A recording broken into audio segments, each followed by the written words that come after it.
வணக்கம்ங்க. நான் உங்கள் தினேஷுங்க. 8/1/2026 ஓட்டஞ்சத்திர மார்க்கெட் காய்கறி விலை நிலவரம் பார்க்கலாங்க. அதுபோக திருப்பூர் தென்னம்பாளையம் மார்க்கெட் நிலவரம் கொடுத்துருக்குறேங்க. இந்த பதிவு அனைத்தும் உங்களுக்கு தேவைப்பட்டால் உங்கள் விவசாயத்தோட யூடியூப் சேனலை சப்ஸ்கிரைப் பண்ணி வச்சுக்கோங்க. வாங்க இன்றைய ஓட்டச்சத்திர மார்க்கெட் விலை நிலவரத்தை பார்த்துடலாங்க. சிவம் தக்காளி 200 to 400ங்க. சாகோ 300 to 500. மதன் 250 to 450ங்க. ஓவராலாக பார்த்தீங்கன்னா ஓட்டச்சத்திர மார்க்கெட் தக்காளி விலை கொஞ்சம் அதிகம் தானுங்க. மிளகாய் பார்த்தீங்கன்னா சம்பா மிளகாய் 28க்கும், உருண்டை 37 to 47க்கும், Andhra Samba 1 kilo 28க்கும், Andhra உருண்டை 37 to 47ங்க. அதே வேலை தானுங்க. ஆந்திராவும் நம்ம தமிழ்நாடு லோக்கலும். அவரைக்காய்ங்க 1 கிலோ பார்த்தீங்கன்னா ஃபஸ்ட் குவாலிட்டி அவரை 20 ரூபா வரைக்கும் விற்பனை ஆகுதுங்க. கொஞ்சம் காய் மோசமாக செகண்ட் குவாலிட்டியில் 10, 12, 15க்கும் விற்பனை ஆகுதுங்க. பீட்ரூட் பார்த்தீங்கன்னா 1 கிலோ ஃபஸ்ட் குவாலிட்டியாக இருந்தால் 10 ரூபாயிலேருந்து 15 ரூபா வரைக்கும் பீட்ரூட் விற்பனை ஆகுதுங்க. இஞ்சி 1 கிலோ அதிகபட்ச விலையாக இருந்தால் 40 ரூபாயிலேருந்து 80 ரூபா வரைக்கும் இஞ்சி விற்பனை ஆகுதுங்க. சின்ன வெங்காயங்க 1 கிலோ ஃபஸ்ட் குவாலிட்டி பார்த்தீங்கன்னா அதிகபட்ச விலையாக 40 ரூபாயிலேருந்து 50 ரூபா வரைக்கும் பச்சை வெங்காயம் விற்பனை ஆகுதுங்க. பட்டை வெங்காயம் பார்த்தீங்கன்னா அதிகபட்ச விலையாக கொஞ்சம் சுறுசுறுப்பு இல்லாமல் தான் இருக்குதுங்க. ஒரு 35 ரூபாயிலேருந்து 45 ரூபா வரைக்கும் பட்டை வெங்காயம் விற்பனை ஆகுதுங்க. காட்டுக்குள்ளே பார்த்தீங்கன்னா பச்சைக்காய் தெளிவாக இருந்தால் 35 to 40 ரூபா வரைக்கும் தெளிவான காய் வாங்குகிறாங்க.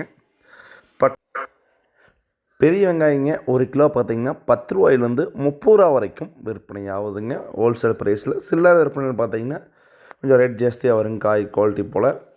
பூண்டு ஃபஸ்ட் குவாலிட்டி 140, 150க்கும், செகண்ட் குவாலிட்டி 120க்கும், பல்லு பூண்டுக்கு பார்த்தீங்கன்னா கிலோ 60 to 80 ரூபா வரைக்கும் ஹோல்சேல் ப்ரைஸில் விற்பனை ஆகுதுங்க. கத்திரிக்காய் பார்த்தீங்கன்னா ரொம்ப டவுனுங்க. 1 கிலோ பார்த்தீங்கன்னா 10 ரூபாயிலேருந்து கத்திரிக்காய் விற்பனை ஆகுதுங்க. பொரியல் தட்டைங்க 1 கிலோ அதிகபட்ச விலையாக 10 ரூபாயிலேருந்து 17 ரூபா வரைக்கும் பொரியல் தட்டை விற்பனை ஆகுதுங்க. இதில் ஃபஸ்ட் குவாலிட்டி தெளிவாக இருந்தால் 22 ரூபாய்க்கும் கூட ஒரு சில பொருள் தட்டை விற்பனை ஆகிருக்குதுங்க. முருங்கைக்காய் கரும்பு முருங்கை 160க்கும், செடி முருங்கை 130க்கும், மரத்துக்காய் 110க்கும் விற்பனை ஆகிருக்குதுங்க. பாவக்காய் ஃபஸ்ட் குவாலிட்டி தெளிவான பாவக்காய் பார்த்திங்கன்னா 25 ரூபாயிலேருந்து 33 ரூபா வரைக்கும் விற்பனை ஆகிருக்குதுங்க. சுரைக்காயில் ரொம்ப ரொம்ப ரொம்ப வீழ்ச்சிங்க. ஒரு கிலோ சுரைக்காய் பார்த்திங்கன்னா 2 ரூபா, 3 ரூபா, 4 ரூபா அதிகபட்ச விலைங்க சுரைக்காய். கொத்தமல்லி தழை பார்த்திங்கன்னா ஒரு கட்டு பார்த்திங்கன்னா 5 ரூபா ரேட்டில் விற்பனை ஆகுதுங்க. வெண்டைக்காய் 1 கிலோ அதிகபட்ச விலையாக ஃபஸ்ட் குவாலிட்டியாக இருந்தால் 40 ரூபா வரைக்கும். வெண்டைக்காய் விலை சற்று கொஞ்சம் உயர்ந்துருக்குதுங்க, 40 ரூபாய்ங்க. செகண்ட் குவாலிட்டி வெண்டைக்காய் 30 ரூபா ரேட்டில் கிடைக்கிதுங்க.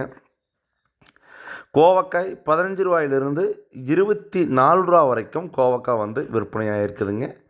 எலுமிச்சம்பழம் ஃபஸ்ட் குவாலிட்டியாக இருந்தால் 1 கிலோ அதிகபட்ச விலையாக 60 ரூபாய்க்கும், குறைந்தபட்ச விலையாக 30 ரூபா ரேட்லேருந்தே கிடைக்கிதுங்க. புடலங்காய் பார்த்திங்கன்னா 2 ரகம் வருதுங்க. குட்டை ரகம், நெட்டை ரகம்.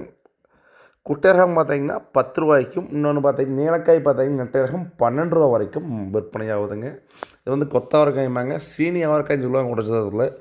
1 கிலோ 25 ரூபாயிலிருந்து 30 ரூபா வரைக்கும் விற்பனை ஆகுதுங்க. 25 ரூபா 4 ரூபாய்ட்டுங்க, 30 ரூபாய்க்கு ஒரு சில காய் மட்டும் தானுங்க. அரசாணிக்காய் 6 ரூபாயிலேருந்து 8 ரூபா வரைக்கும் விற்பனை ஆகுது. காட்டுக்குள்ளே 3 ரூபா, 4 ரூபா, 5 ரூபாய்ங்க காட்டுக்குள்ளே.